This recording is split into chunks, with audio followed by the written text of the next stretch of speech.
On this week's podcast, we've got Doug Straub, the merchandising manager, or some big fancy title with FishUSA.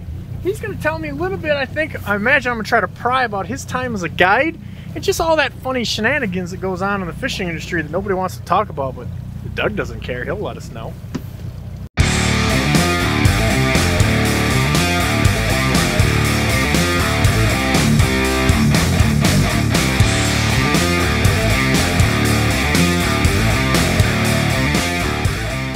Welcome back to the Bigwater Podcast. We've got season 2 rolling good here, and producer dude's going to kind of be stepping in. If you haven't listened to some of the other stuff, we're going to have him basically rope us back in a little bit, right, producer dude? That is correct. How well has it worked for you for the last 11 years that we've been shooting TV stuff and video? It's been a little tenuous at times. Is it like nailing jello to a tree?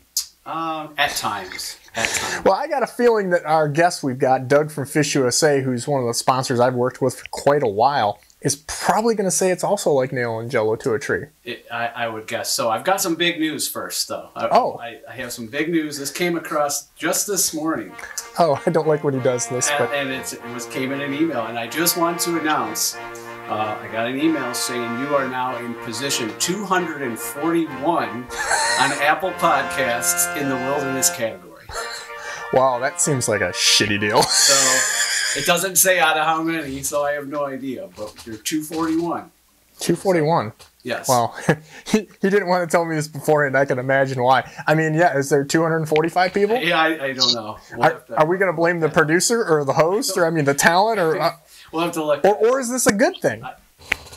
We will do some research, and we'll let everybody know whether this is a good thing, a medium thing, or... Because when you say wilderness category, like, are we up against, like, Bob the Gorilla? Like, is there like... probably be beating you. Is there San Diego Zoo, podcast? Yeah. I don't know, but I'm just reporting what I got on the email. So, how do people find your podcast? Bigwater Fishing, that's an interesting thing. Bigwaterfishing.com. It's on there. It's on Bigwater Fishing, YouTube. We've got it linked pretty much through Facebook. At this point, if you're not Googling, we do everything at Bigwater Fishing but going to jail so far. Yeah, and we almost did once, if you remember that. We did during a show. Actually, Sheriff did come. Yes. Yeah, there was. So who do we have today? We have Doug Straub from FishUSA, which I know you've done some stuff. We've worked and done quite a bit of work with FishUSA, the partner of mine, America's Tackle Shop. Doug, what's the word? What's going on, Ross? How you doing? Well, we found out, just if you weren't listening, we're 241 as we just start, the podcast is newer, but I don't know if that's good or bad in the big picture of things. But I guess I don't care. Is there like 440, how many did you say? 5? Okay. Right. But here's the deal, Doug. I look at it like I want to be the G. Loomis NRX. I don't want 1,000 customers. I want that. We're the Maserati. I don't know about that, man. We're like the hipsters, Doug. Not everybody, we don't want everybody to like us. Screw you. Exactly. Love it. Love it. Secretly, I'm a little more brash and blunt about it, but you're not too far off from me. You know that. No, not at all. Yeah, I'm surprised you even cracked 1,000. You're pretty. Yeah. I don't know how you even got into the 200s. Yeah, I will take that as a backhanded compliment just so I don't smoke both of you and the producer. Oh, the bearded charmer. What's going on out in Port Clinton area? Oh, man, we've been fishing. We just shot another deal, which is, it may get me fired from everything. That's how I know it's good. How you haven't gotten fired from FishUSA yet? It's kind of beyond me. Yeah, I know. It's amazing. How I even got hired is even more amazing. Let's just go to the time that you're like flying. One of the first times I literally ever met Ross. When we get out of this meeting, we have we'll have our annual meeting, and I go back to my desk and head into the warehouse, and there goes Ross on a pallet jack, scooting down an aisle. Just waiting for Ocean to come stop by. I'm thinking, oh, God, here we go. So, yeah, you never know what you're going to get yourself into with Ross in the building. Do you remember when I had some of the other marketing people and I had this idea we wanted to shoot some clips? And this is going back a long ways. And in fairness, FishUSA always, they're buy fishing people. I don't have enough good things to say about you, truthfully. But in the early days, putting everything together, because the e-commerce thing, it's not like today, right? Is that fair? No. So no, it's 100%. And in the early days, you know, with different people, and as that, you guys were almost growing so big and so fast that you couldn't keep up with it. And, you know, I have all these outlandish ideas, and you're always rolling your eyes about just about every meeting that I'm in with that. And that's fine. But I remember going to a couple of the girls there at the time in marketing, and I'm like, hey, I want to shoot this clip where I'm like, hey, at FishUSA, we just don't stop for anything, and we're just always going, or whatever it was. Because you guys have, I mean, to see the boxes that go out of there on a daily basis is insane. I can remember one of the times, it was maybe the second year I was with you guys, and I looked, and I remember with the owner and a couple of the guys there, I said, man, I said, that seems like an awful lot of augers that you guys would have on hand. Like, geez. And I remember it was either you or one of the guys saying, no, those are going out. Those are sold. And I'm like, oh my God, like this is a different level. You know what I mean? Like people that are in the business, they think they're selling a lot of stuff. Like you guys are moving stuff like crazy. But at any rate, back to then, I got this idea. I took the the shrink wrap. You remember this? Oh, yeah. And you were like trying to be all PC because you hadn't been on camera that much at that point either, right? And I start wrapping him, folks, with shrink wrap as he's doing this. He's literally packing a box. I mean, I've been there in days at FishUSA where the owner is in the back packing boxes because just you guys are trying to keep up with stuff. And here I start wrapping shrink wrap around, and you played it like a champ because you're just like, I don't know where the this is going, but that was the look I saw. And in that video, I mean, people, they loved it because it was just me being me and throwing stuff around. But I know there's been several times there where I'm like, they didn't know what to say, and so they just let it fly. And no, it's good to have fun, and that's one thing I will say. It's with all the pro staff and really just the employees in general. We do like to have fun. It's a very family oriented business. Everything about FishUSA is so great, but even again, it's an extension of our pro staff. They're all extensions of our family. We don't go into anything that we think is going to be a short term deal. We go into it with the intent that we want to align ourselves with people for the long term, and we like to have fun, and that's always a positive thing. And certainly someone like you, I don't know if you're fun or not, but you're at least to keep things a little bit lively. So let's back up a little bit because it's fun. It's easy for me to work with FishUSA too because you guys do a good job. Like the word on the street, everything's good. But let's talk about back in before a little bit. So even when you were working for FishUSA on the weekends, I mean, just to show your involvement in fishing, you were running guide trips pretty much every weekend, right? Yeah, no question. So my professional fishing career, I worked at the charter boats, kind of how you started, Ross. I mean, fishing with, again, some amazing people that I still fish with today, on the weekends, in college, all through high school and through college, and even through FishUSA up until about a year ago, I fished every single weekend, charter fishing on Lake Erie. And I won't trade, there's pros and cons. I love fishing. It's always my passion. It's always my roots. Again, I have backed off of it a little bit over the last year or so, but it really helped me understand and be part of and connect with the fishing community. And I think that's what's so unique about our staff and our people here is we do try to connect with the anglers. We're not just out just reading stuff on the internet. We actually do this stuff. And I think that's helped us so immensely along the way in our growth. And I look forward to it. We're going to continue to keep fishing and having fun. Now, talking about charters, because we like to keep this lighthearted, I just spray stuff out there. Charter guys have to be some of the whiniest guys on the planet. I mean, they're kind of like girls with stuff, right? Oh, to be frank, they're little bitches sometimes. Yeah, no question. Boom. I mean, and it's funny. It's interesting to see the progression through the fishing season. Like everybody's so gung ho and wants to be around each other for the first couple months, and then in our neck of the woods, our walleye season starts winding down in September, October. Everybody's at each other's throats. They hate each other, and it's just funny how it all circulates. But man, some of the drama that goes on in the fishing industry. Especially on Lake Erie, it's crazy to me. Yeah, by April something, when guys don't have enough trips on the books, according to them, they start all of a sudden offering 90% off, and then price cutting. So everybody in the marina wants to cut them in two. And oh yeah, and that's the reality. And unfortunately, I don't think that's ever going to go away.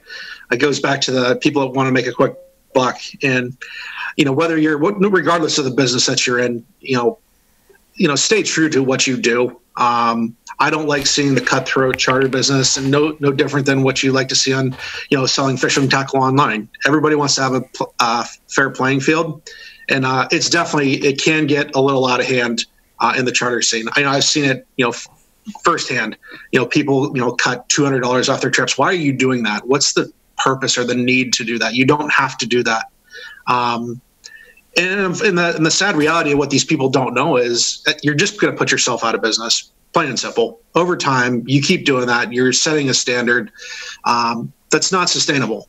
And it's unfortunate. A lot of people don't see it that way. They view it as a quick way to make $1. And, it can be a little bit, it is frustrating for people that are in it for the long term.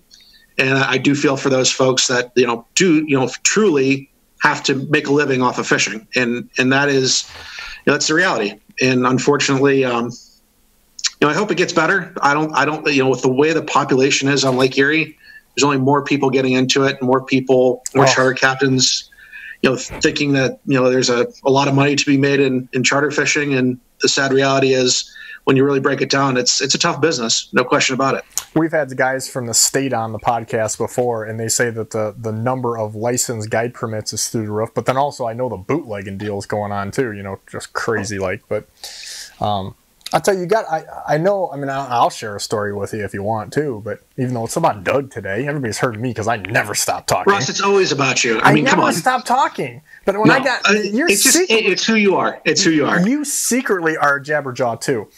And so I was on Meat Eater doing their podcast, and they're like, "So tell us a story." And they literally would have their jaws around the ground. Now that group has been there, done that.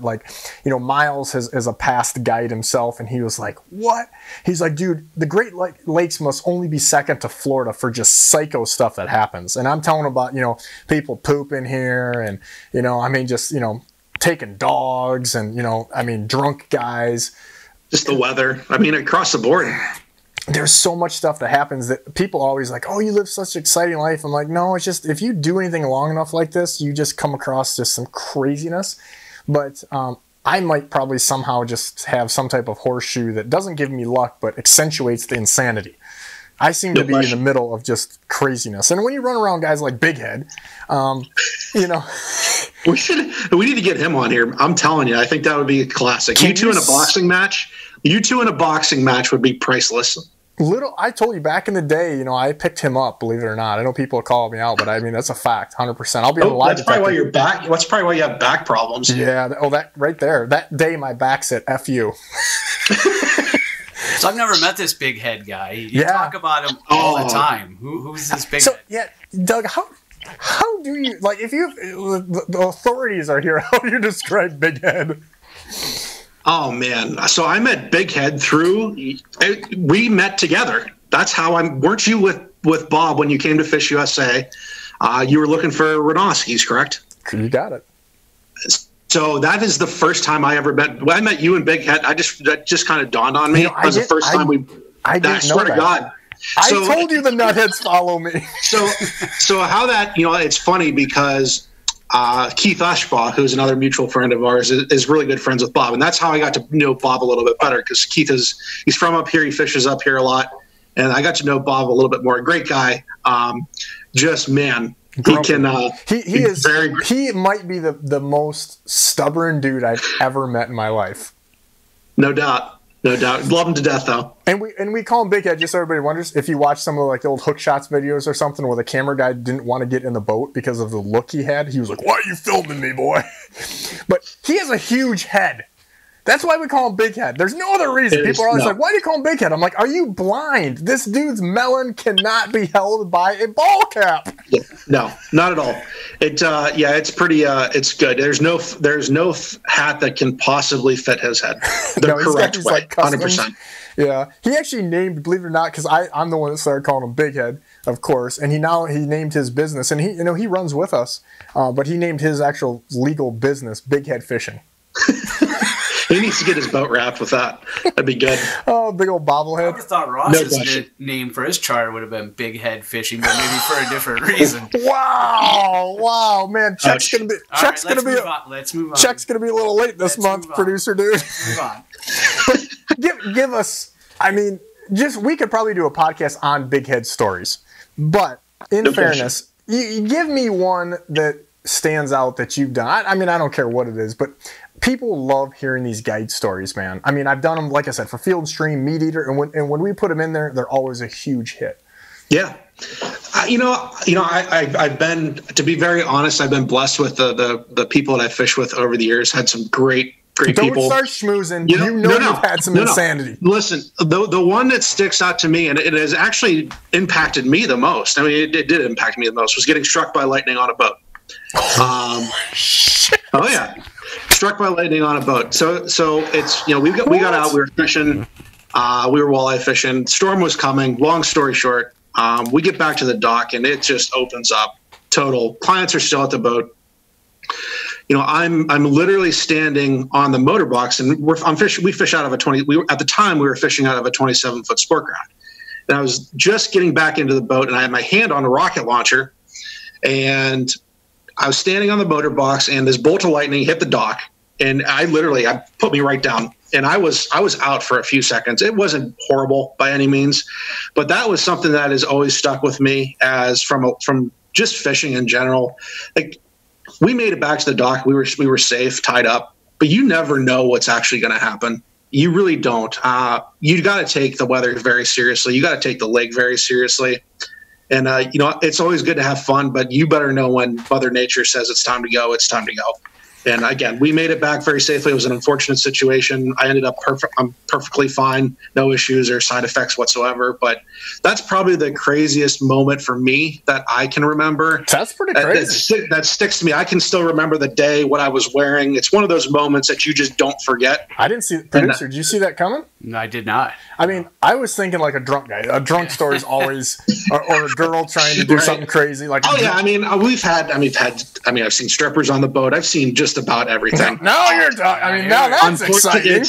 And some of these things you totally get blindsided by. You don't even know what's happening. It's just like, okay, I guess this is what's going to happen today. But there's some crazy things that happen on Lake Erie on a daily basis, and you got to take it very seriously. At the end of the day, it's all about having fun, but you got to be very serious about it too.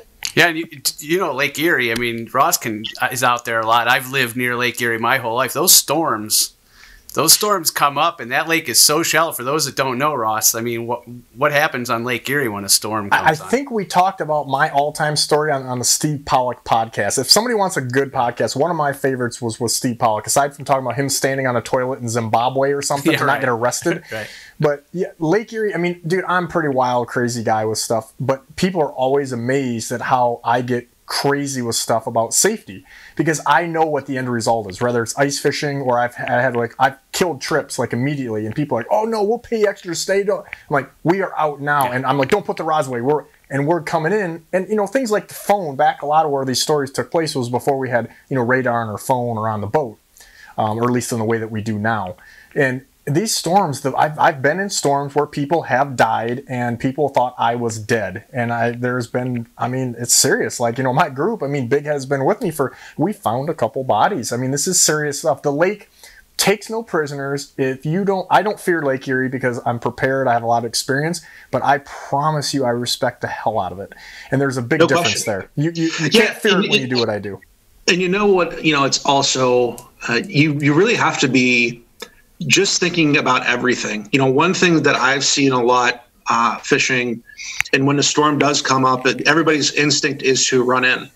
Well, sometimes that you're better off staying out. You really need to be paying attention to which way that storm's going, because if you're running right into the storm, that's not a smart thing to do. So sometimes does pay off to look at it, and does it make sense? Ask yourself, does it make sense to actually stay out here, because it's going to put us in a better situation? That's the really good charter captains think about those things. Really good guides, whether you're stream fishing or whether you're lake fishing, think about these things. It's not about just catching the fish. There's so many other variables that come into play when you're fishing. And you shouldn't just be charter. It's just even recreational fishermen. You need to think about this stuff before you just go out there willy-nilly, just want to go catch fish. I had a dude he was a big boy, and this is probably 10 years ago. It doesn't matter. And we had a storm where I look back and all towards Detroit, Ann Arbor, the extreme west end, it was black. and like you look the other way. I mean, it was one of those deals you didn't stop to take an Instagram photo. Okay, this is before Instagram, but it was like, this is serious shit. Like there was no, right? And so these guys, it was a husband and wife, they're like, we gotta run in. Well, we were like 15 miles offshore or 15 to the dock. And I said no, and I put everything away because I knew we had time. Unlike some of them, you know, this one was maybe 40 miles, but it closed so much faster than I thought. And the long and the short of it is I said, put your rain gear on, we're staying. And they literally, they were really, really not happy with me. And I said, listen, there's no negotiations. This is what will happen. This is what's going to happen. Sue me, hate me later. This is what we're doing. And we went, and I put my trolling motor down on spot lock behind an island in like 6-7 foot of water. And we waited it out. And dude, it rained. This was in the middle of the summer, thank God. Because one of these storms, you know, early and late. If this would have been like October or April, that's a bad deal, especially since it went and it was warm out, and you literally felt like you were in a freezer, you know, and it was raining so hard you couldn't even you had to have your hands like this because it just hurt coming down. My bilge pumps were running, and as the thunder started booming all around us, you know, I took the rods out, I put them down, and I told him, I said, dude, you can be on shore and it's the same result. Like, we need to be the smallest target we need to be, and we can't run in this. I can't see anyhow. And they didn't realize like what was coming. Dude, you couldn't see barely off the bow of the boat. And the long and the short of it is this dude who was a big old boy, thank God it was, you know, back when I was still a little stronger than I am now. And I ankle picked this dude in the boat. My insurance guy's probably flipping out. I had to physically take him down. This dude who was, I'm going to say 6'2", 260, tried jumping in the lake. He started just screaming like a girl, and he tried jumping in the lake. And his wife was like, and I literally physically took this dude, ankle picked him, and pulled him down and literally like sat on him in the boat. And it was like, it's not, I mean, it was scary because I'm like, what is this dude doing? He was just flipping out. And people react to these situations differently. And afterwards, it was fine. Like 2 minutes later, the storm whipped through, headed your way, and it was over with. And I'm like, dude, that's why we wouldn't have been in yet. And we would have been driving in an open water. Like we were protected. We could have jumped off, been on the island if we wanted to get wet, but we were in this little bay. And, you know, again, that's where experience comes in. I knew where there was a beach with no rocks on it that I could get my boat and or us up there safely. And yeah, absolutely. And we can't keep harping on this, but man, you got to take it so seriously. I mean, and one thing I think it makes a really strong captain or a guide is when they know to say no, and don't let their charter captains get the pressure of, you know, I'm the one paying you. Well, that is very true. And I'm all about the experience and the customer service aspect. But if I tell you as an experienced professional, we should not be out here, that's what we're going to do. And those that are very strong to that, I think, again, they run very successful operations. And you got to take this stuff very seriously. So I got a question for you. Have you ever buried somebody on a lake? Buried? Like with water or? Yeah. Do a funeral on a lake. Dude, I'm not going to lie to you. I mean, yeah, but even a guy it's a really, I don't know how to say this, you know, but I've got a guy that just texted me. I mean, I don't know, and you didn't even know this, about 2 weeks ago, and his dad, he said, hey, my dad's been moved to hospice, and the one thing that his dad always, because the two boys live across the country, and, you know, the dad basically said, we're going fishing on Lake Erie. And the dad loved to walleye fish, and obviously it's really good here. But back where they're from, they have decent fishing and that. But it got all the boys together. And that was the trip that always made them do it. And the last couple of years, because of health and stuff, you know, they couldn't do it. And I just found out 2 weeks ago that, you know, the son said, hey, we'd be honored my dad wanted to do this. And I mean, I'm not going to lie to you, I kind of got chills a little bit because these guys have done all kinds of stuff. And I'm not going to say any more than that because I don't want to, out of respect for them. But yeah, so I'm doing another one. And there is a lot of people that it means that much to them. Yeah, no question. I mean, this goes back about 7 or 8 years for me. The guy I fished with, Ken, and we had a guy called him, his husband, his wife had passed away, and their kids were up in Erie, and they wanted to do a burial out in Lake Erie. So, I mean, really didn't know what to think. So, I mean, yeah, we can do it. But, I mean, I'm not trying to make light of the situation, but this is the people were really good, and there's a funny story and connection here. So we go out there, and they have their urn and they do their thing. And my understanding with these things is they're disposable, or they're degradable. And over time, they degrade, and it's perfectly legal from what I understand to do. So we go out, and it's like 2-foot waves, no big deal. We go out, we get in a trough, and we do their thing, and it goes in the water, and we're just sitting there drifting away, and we're drifting faster than the urn is drifting, and we get to a point where we can barely see it, so we motor back up to it. We're just waiting for this thing to sink in and go to the bottom before we go in. So we do this I'm not kidding, 3 times, and we're out there for 45 minutes. I mean, I don't want to make light of this either, but did the net handle come out? We're getting there. We're getting there. So we go back up to it, and the one son, he's like, it's not going down. I think we should maybe put a hole in it. And he's like, what do you think? I said, I don't know what these things are made out of. We can. So he's like, what do you have that we could potentially put a hole in this thing? I said, I got a screwdriver. So he takes a screwdriver. This is like a dumpster fire, but I hate to even laugh because I feel like it's disrespectful. No, exactly. It's I don't want to make lighthearted of the situation because it's a very serious issue, but they were very good about it, but again, I'm going to get to the connection here in a little bit.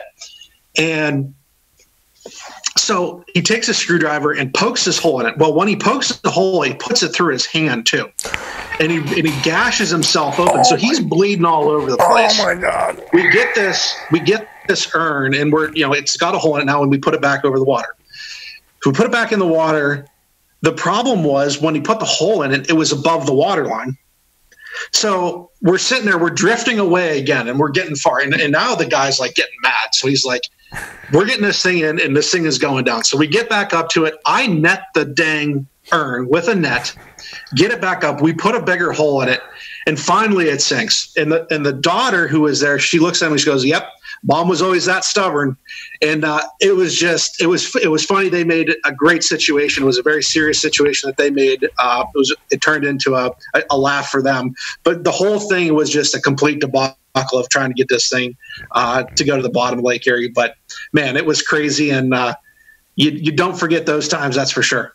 I know you sell tackle for a living, but the other thing I think is hilarious is what bugs you is now it does me too, but you're even worse because I'm OCD, but I don't think you're nearly as OCD as I am. But when you get all bent out of shape with a guy not having all matching gear. Oh, dude. What is it? I mean, hey, listen, I want to make this very clear. I am all about anybody getting into fishing and you're getting set up and you need to mix and match gear. When you take it and you're going to call yourself a charter captain and you go out there you got 8 planer board rods and you got 8 different reels and you got 8 different rods. Come on, man. Get it together. Number one, I don't think you're portraying this. I just don't like it at all. Just to be very frank, I don't like it at all. It would be like going to an accountant who didn't have a calculator. Yeah. Exactly. Number one, I don't know if you've got 4 different actions of rods and they're all different. It's can be a little challenge to tell if you actually got a fish on one of them. Everything, in my opinion, should match, especially once you get into the charter level and the guide level. And it's just one of my pet peeves that I have. And there's no question it can get under my skin. We have some interesting conversations about it. That's for sure. That one's just so funny for me.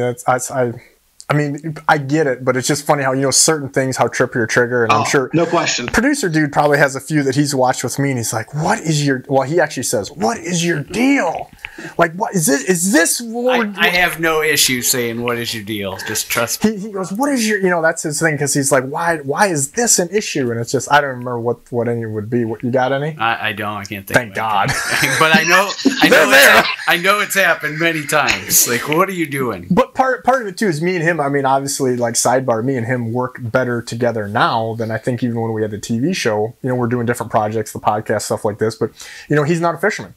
And now he sees these things, and even when we've got one of the guys that's a guest or whatever doing this with us in the boat, he's seeing things a lot more, knowing just what's going to happen. And that's kind of cool too, because again, he's not a fisherman, he's not going fishing Monday through Friday on his own, but he kind of knows.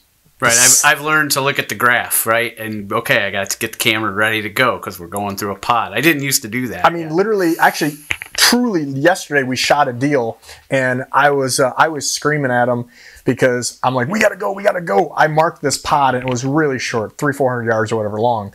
And dude, they were loaded up. And I told them, I said, this is going to be guns out or they're not walleyes, and then it's nothing. But we literally, the guys that had been out for an hour hadn't even set up because the fish disappeared. And I think as it turned out, they went to the bottom because we had system change, current, and all that stuff. But nevertheless, we went through, and the long and the short is we were running 4 boards on each side, and we had 5 fish on in like 2 seconds. And it was one of those deals where right before it happened, I looked over because I set up and there was nothing on the screen. And we started to come into them because I want to give us, as you know, enough time to set up and get things rolling. When you're filming a show, it's not like guiding or fishing a tournament or me and you fun fishing. It's just not. And it's hard as hell for me to accept that. I think I'm better at it. Producer dude will tell you barely, probably. You do all right. You're getting there. But we always argue. He fights for production. I fight for fish. I always tell him, if we don't catch fish, we don't got no show. And he says, we don't have a good show if you don't do what the hell I tell you. So my favorite was the night show, right, with the lights. Oh. Like, Ross, I cannot shoot video at midnight out on the lake without some lights. Because we're going off. I mean, talk about going off like an OCD all over the place here, ADD. We total digress. We were filming a night show, and we got in the skinny water, and I'm like, if you turn the lights on, we ain't going to catch anything. And he goes, how in the hell are we supposed to shoot a show? Then I'm like, wait till we get them on, and I'll try to bring us out. And he's like, are you insane? And then there was other boats. Once you have this floodlight on, right? They're like just dive bombing us, and I'm like, are you happy now, bro? How many fish are we gonna catch? Here's another. Like, we went night fishing. This goes back quite a while, 6-7 years ago. The one time that Ross and I ever walleye fished, we catch this nice fish, and I'm taking a picture of it from Ross, and Ross is like freaking out because I'm not getting the right angle. I had to take the picture like 6 times. I'm like, Jesus Christ! I'm all doing is freaking taking a picture here. You're wigging out over it. He's impatient. Very impatient. Yes. Still work on that. No. You know what? Pot calling the kettle. Just because I got one guy that's going to side with you right now, you are the same damn way. Not at all. But anyway, getting back to giving credit actually to the guy that's going to probably chew me here is, so we were going through and I look over at the graph and here they come, right? They're on there. And so in 10 seconds, the lure is going to be coming across them. And it just pandemonium. There's one. There's one. There's one. All of a sudden, we got 5 out of 6 rolling. And I'm telling them, because again, people... Again, I don't expect anybody to be like, oh, woe is me. But when you're filming, you can't say stuff because it's in there. Like, hey, did you get my good side, or are you getting this? Like, you can't cut that stuff out. We want this to be live and real. Like, we pride ourselves on. We're not going to have the best everything, but it's real as hell. And I said to him, and he goes, I already got it. Like, this is yesterday. He panned to the screen because boom, and it went right over. And he's like, dude, we just hit the mother load. So stuff like that, we're working better with. But filming stuff is really, really challenging. I mean, it really is. I give anybody that produces video at the quality that you guys and others do. Like the one in the hunting space, it's crazy to me is the juries and what they do. Just the level of, it's one thing to shoot a deer on camera, to the level of deer that they're shooting on camera. It's so different what you guys are doing with fishing. Like there is a lot that goes into it. It's just not about getting a camera and throwing up a quick video. There is so much to it, and I give you guys a ton of compliments on that. I mean, what are some other things to the charter deal? I mean, I think like right now, one of the things that I know me and you differ, you actually have an interesting stance on it, which is I find really unique, because I don't want to say you're a company guy, but you're definitely you're one of the drivers at FishUSA. Custom colors. I own hundreds of reef runners. I own hundreds of custom painted baits and regular stuff. There are certain colors that just flat out work. Like you paint this color that's factory on company A, and you have it custom painted on some other, whatever bait. I mean, I don't know if you know number. I actually don't want you to say numbers, but like baits that you guys sell, like that are straight chrome or straight clear, they're probably your top selling SKU because of guys just painting. Am I accurate? That's 100% accurate. No question about it. Jig and wraps, whatever it is. Yeah, whatever it is. Yep. Yeah, so, there's truth to that. So, but I guess where I'm going is, so there's certain patterns that I have that, like, I painted that on a different manufacturer because that bait's a different, whatever, roll, wobble, right? Different deal, different depth. And you just smoke them on that. And then you have some that just don't seem to work like that. I work with Silver Streak Lures, and they paint me a lot of custom stuff in spoons. And it is amazing sometimes what I see, what makes a difference or what doesn't. Because I may have, Like we've got this color Bigwater blue that's coming out, and we did like 4 or 5 different variations of it. And there it came down, like we put little numbers on them. Like there's kind of a system to this whole deal. And there is one phase of this that doesn't look that much different, but as you hand it out to different captains, they all come back and say this variation outfishes it a lot. And I'm not talking with these other guys. Like this is their experience, what the fish tell them. Yeah, and so no, custom painting is, there's no question, it's a trend here to stay. I don't see it going away anytime soon. My take on custom colors is, do I think you need them personally? No, I don't at all. Do I think it's great for the industry? I think it's great for business. Absolutely. My take, my professional fishing opinion is it's all about getting the baits at the right depth, at the right speed. Is much more important than color. There's no question color matters. I 100% agree with that. Do I think that this dot pattern works better than that one? Personally, no, I don't. We're about to wrestle on this, Ross, and I know we are. Because I'm just going to go back to yesterday and give you an example, but I'm listening. Go ahead. It's before I go, like I look at what from a sales standpoint of what's really been around for the years. What's number one selling colors? Blue and chrome, black and chrome. It's the same stuff that's been used for how many years? Are we actually just using the same stuff? Like when these trends in custom painting, are we catching more fish because that's what we're actually using and not using the colors that have worked for how many years? What actually is it? I think it's a combination of things. And don't get me wrong. I think the custom painters that are out there are phenomenal. They do amazing work. They're extremely talented. My personal opinion, putting business aside, is it doesn't matter nearly as much as getting the bait at the proper depth and the proper speed. I agree with all that. And I think we're probably on the same page more than you think, but I think that as I do seminars and stuff, like you said, the location, I get guys that don't even want, I'm trying to tell them in seminars about, tuning lures, and they're tuned out of it, pun intended. And it's like, dude, you're worried about asking me what color custom crankbaits I use, but you don't know how to tune a crankbait. Like an untuned crankbait isn't going to get you there if you have the right color. But I think it's something that we like to, fix on because it's kind of fun and cool. Yeah, no question. But just like yesterday, I had, just being real, when you get so many fish on, when you're shooting videos and doing like what we're doing, it doesn't matter. And if you catch another 20 of the same size fish, like you just run out of the need for them. So, and at heart, this, I'm a donkey hunter, I call them. I like catching big ones. So you start doing things because I've noticed that certain colors at certain times of year in certain water clarities or temperatures, they do better for whatever reason. No explanation, but I know that it generally is a pattern. And yesterday we had 2 of my colors that were, they're good. They weren't that much different than what we were using. They never touched a fish up or down in the middle of that melee. And, I had the guy with me. I'm like, take them off. And I had a couple of extra ones laying there. And immediately, we caught a good fish on that bait that we swapped off, going through the same little pod. And you just go, really? Like, because you had this dot and this extra purple or not enough? Really? Because the variety of colors that we caught them on just yesterday was so weird. Yeah, that's one thing that's always intriguing to me is, how some days differ from. With the exact same conditions day after day. There's no question I've seen. I'm just going to use the example of a purple reef runner versus a blue reef runner. One day one crushes them, the next day the other one crushes them, and everything just seems to be everything changes from day to day. And that is 100% truth. And I don't have an explanation as to why, with the exact same conditions, same water clarity, same everything.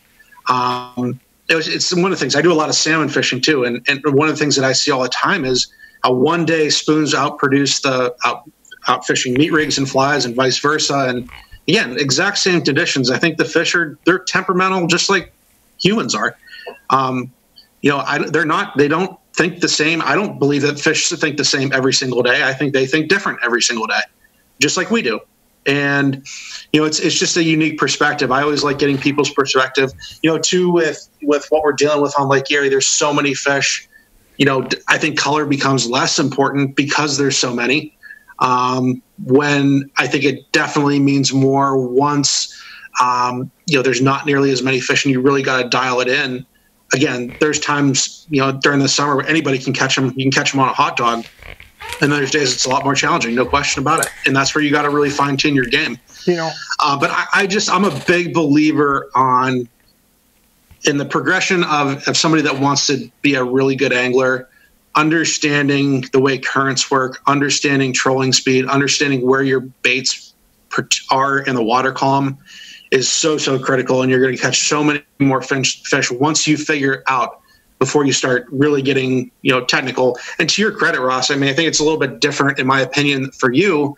You've done all your homework and you've done all these things. You're in the fine tuning stage of your game and your craft. So I think it's a little bit different for everybody. I don't like seeing anglers get so fixated on just the color. Fine tune, how important is a fish hawk to somebody, to an angler on Lake Erie or Lake Ontario? To me, much more important than a color is.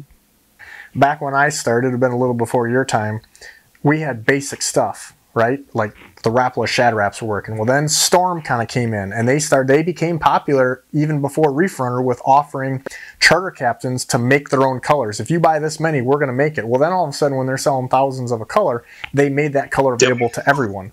And they were the first company, I think it's safe to say, that really had crazy amounts of colors. Well, then they get taken over by Rapala. They kind of narrow that down because Rapala's like, we don't play that game.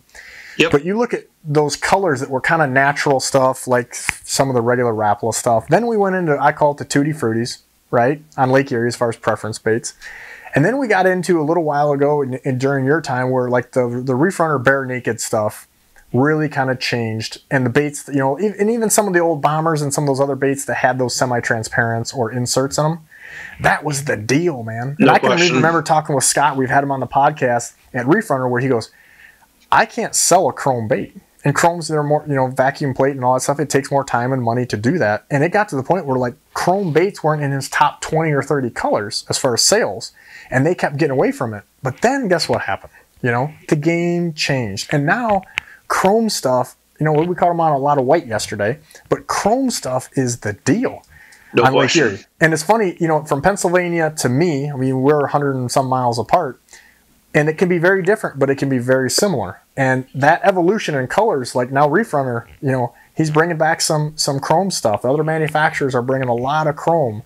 When they roll out their new colors, there's a lot more chrome in it because Lake Erie is so big and so many people come here from out of town. They're literally influencing, the color patterns on what the manufacturers are offering. No question about it. One thing that's always unique too, and I think you can appreciate this, Ross, and we've talked about this before, and when it comes to color, the perfect example of this is the Purple Demon Reef Runner. How the old one versus the new one, it is different. There's no question about that. It's a totally different shade. And I think too, I mean, and you've seen this before, you can have two of the exact same baits that look identical, and there's one that catches way more fish. And there's something about the bait, whether it's the way it rattles or something, even it might have been a malfunction with the molding process. Something about that bait just gives it a little different action. I have seen that so many different times where one specific bait, again, the same color, same bait, but there's one in particular that just outproduces everything else. 100% agree, but I think that's changing. And here's my hypothesis on that. Back when I started, the number 9 Shatter Rep was a bait we used a lot. And those are out of balsa. They can take on water. There's different, densities of balsa from this piece to that piece. And I mean, assuming tuning's not coming into play, right? And Reef Runner. I mean, Reef Runner is, the crankbait that kind of blew up Erie, right? I mean, that was in that trolling evolution. There wasn't a lot of crankbaits. I know you could argue that a little bit, but it wasn't to the extent that they are now. Right. And Reef Runners are basically literally, I've been there in Marblehead, they're putting them together. I mean, they were hand done. And now they've changed things a little bit, and some of those companies that have that where it's a little more assembly line and a little less homegrown, and Reef Runner has even changed. I know that some of the processes they do so that the things are more uniform, because anybody that's ever tuned a crankbait knows you barely move that thing, and it's a world of difference. It doesn't even make sense. You barely tweak that. And I think nowadays that it doesn't matter as much as it did. Well, a funny story just here a month ago. I've got a lure, literally one individual lure that was my money. I call it my paper bait. Like I'd pull that thing out when things are a little tough, right? I got boxes of those. Well, you start looking at these baits, and it's so chewed up, and this one had an insert in it, so you could see in it. And I was catching them on one of those, and so I put another one out, which happened to be the paper bait, because I don't run that all the time. And I caught nothing on it, like zero. Like everything's catching but that. And I'm like, what the hell? And I bring the thing in, and I start looking, because I'm like Gilman, right? I'm just 100,000 miles an hour. It's like a cat or a chicken with its head cut off, and I look at it, and I can see a little rust in there on the BBs. Well, I had caught so damn many fish on this thing, the hook hangers had become loose from getting ripped on and twisted. Yep. Water was seeping in there. Not enough to go anywhere, but enough moisture got in there that bait wasn't wobbling the same. I literally took that thing off. I broke the bill in the boat, so there was no mistaking me using this skin. I call that's a keychain. That's what the hell that thing is. It is. I've got my $5 out of that thing, and I put another brand new one on, in the compartment, nice shiny one, and almost immediately I'm whacking them. So. Again, to your point of the stuff earlier, yeah, having orange bellies or chrome or this or that at times matter. But realistically, if that bait's not tuned or you aren't paying attention to those little things, I'm just telling you people, you're wasting your time. The fine details, especially in trolling, make the biggest difference. 90% of what we do, what everybody who's trolling does, is almost the same. We put the lines out X amount of feet, we're using the same line. It's that extra 10% that, to me, it makes the total difference of understanding truly where that bait is at, understanding the speed and the currents and your trolling speed on top versus what's happening down below. That stuff 100% matters, and that's what separates the really good fisherman from the average fisherman. I'm setting myself up so bad because I'm here for everybody's entertainment. Give me, in short, what producer dude? What? I'm leaning in. I'm ready. Yeah, he's ready to smoke me. He's already got the edit keys ready. As I know you don't deal with the pro staff, but let's be realistic. When things are going down, contracts are getting signed and stuff, you're involved. So the difference between bass, walleye, and I'm going to say even kayak guys. Oh, boy. I mean, I know what I think. Oh, yeah, we all know what you think. Bass holes. Anyhow, so, bass, walleye, and then we'll even throw kayak in there because they're almost like a different, like kayak and... very different. I mean, they're a little granola, but go ahead. Yeah. So, yeah, I mean, I think from, before I get to the pro staff people, just how different these categories are and how the different anglers talk to each other, work with each other. Again, we're all fishermen, but I can tell you with 100% confidence, people like myself, I consider myself a walleye angler. We're very different than somebody that's a kayak fisherman or a bass fisherman. They're so totally different in how they talk to each other. One thing that's unique about the kayak fishing community I thought was really cool, and I experienced this when I went to the national championship a couple years ago, is those guys, they're like brothers and sisters to each other. Like they would do anything. And I mean, I'm not kidding you, like anything for each other. Like the camaraderie that group has versus, even the walleye anglers. And there is the camaraderie. Don't misunderstand what I'm saying. But the whole level from what I saw, and that's the unique thing and the unique perspective that I get to have is to see and work with these different anglers and really understand what makes these people tick. That's a really unique opportunity that I have, and to be able to talk like people like Ross or talk to people like Chad Hoover across the board. It's a very unique opportunity that I get to have, and I couldn't be more grateful to work with these people because it helps me understand these different industries and different categories that we're in. So do you think that maybe kayak guys are more like musky guys? They're a lot more, I would say that they're a lot more open. They love to talk to each other. Like musky guys just don't, like they don't talk about baits. They don't talk about what they're catching them on. Everything is so secretive, where that's not the case in bass fishing. Well, I think technology has made it where they can't be. I mean, you got score trackers and cameras in your boat or kayak. I mean, they can't hide nothing. It's crazy. It's totally crazy. I mean, the thing that's unique about that space with kayak is it's growing, and there's no secret about that. It is. I mean, people on Lake Erie are doing it. They're fishing for walleyes, and I think it's great. I think it's phenomenal for the average angler that really wants to get in it and get set up. For $5,000, man, they can have everything that they want. It's kind of like ice fishing. it's a very affordable sport, and to have really the top gear, you can do it very affordably. But no, I mean, the people in the pro staff, when I get to, start talking about the pro staff, again, the one common denominator with all the pro staff is they all got big egos, which is, it's a blessing. It's a good thing and it's a bad thing. The good part is they've got great ideas. The bad part sometimes is, can all this be executed? That's the question mark sometimes. So no shot at you, Ross. Just pointed out for folks like you. Yeah, that is his line, folks. In meetings, he'll always say, you can always have these pipe dreams, but can we execute it? That's Doug's standard line. Like, he could just hold it up on a piece of paper. Yes, is this actually executable, Ross? Yeah, and I'm like, okay, let's do it. And you're like, Ross, that's a great idea, but can we execute it? But then Exactly. I always just flip around and I'm like, I can execute it. Are you gonna give me the rope, baby? Exactly. It's so easy. It just sounds so simple. But no, it's been phenomenal. And again, there's challenges with pro staff too, and that's the reality. There's some, just because you're a great fisherman does not mean you're, in my opinion, considered somebody that's a great pro staffer. There's some really, what I would say, are average anglers that are phenomenal pro staff folks. There's great anglers that aren't phenomenal pro staff people. Just because you're a good angler doesn't mean that you're going to fit on somebody's pro staff very well. So it's just, I get a unique opportunity to work with a lot of different people across a number of different categories within the fishing market. And it's a great opportunity that I have. I mean, I think I'm number one in your mind. Well, I mean, you are like, what, 241 and what Apple deal we were talking about earlier? That's in the wilderness. I mean, I don't feel like I'm even in the right category. I feel like we should have our own category. But the Ross category. You and I got the wilderness look going on. I mean, Dude, I think that's why you're pretty toned down, actually. Yeah, I had I was starting to get comments, which makes me just want to make it bigger, but I'm surprised you let somebody's comment get to you, Ross. It didn't. It just got.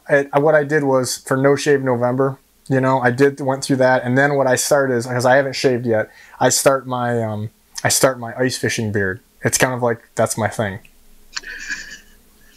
Is that what you're going with? One of my clients. It was a girl. Probably. Yeah, right. Is that what you're going with, Ross? One of my clients sent me a picture. I don't know if it was Game of Thrones or some Viking dude, standing up there, and he just looked all blood. And honestly, the guy did kind of look the same as just a ginger warrior looking guy. And I thought, yeah, what? I could deal with that. Some Viking slayer guy. I'm good with that. Nice. Any other words of wisdom you'd like to leave us? I can't believe that this didn't get naughtier than it did. It was actually enjoyable, to be honest. Was it really?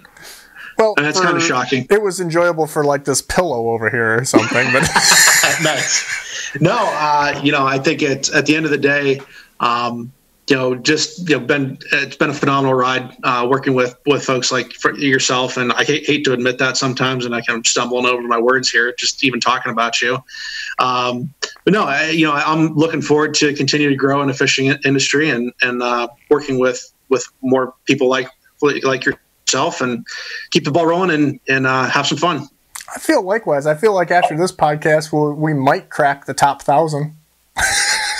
Well, I don't know. We're already 241. That would be going backwards. That's what I mean. Oh, okay. That's what I mean. Right. We're going to drop 800 after this one. 241. At any rate, I want to thank you all for listening, watching, whatever it may be. Make sure you go to bigwaterfishing.com. Look us up on Instagram, Facebook, YouTube, Google us. I always tell everybody we're everywhere but the jail, and we're going to try to keep it that way, but just barely, so we can have a lot of fun. Doug, thank you for coming on. We'll probably not do this again, but we may. You never know. I say the same thing to everybody, so don't get too butthurt. But you want to leave us with anything else? I mean, is there any wise wisdom you just feel like Ross, he's given enough wisdom. I mean, what else? What do you want him to say at this point? I just want I want him to hang himself. I want him to say something, and then when I'm sitting in the meeting, and I'll be like, "Remember when Doug said?"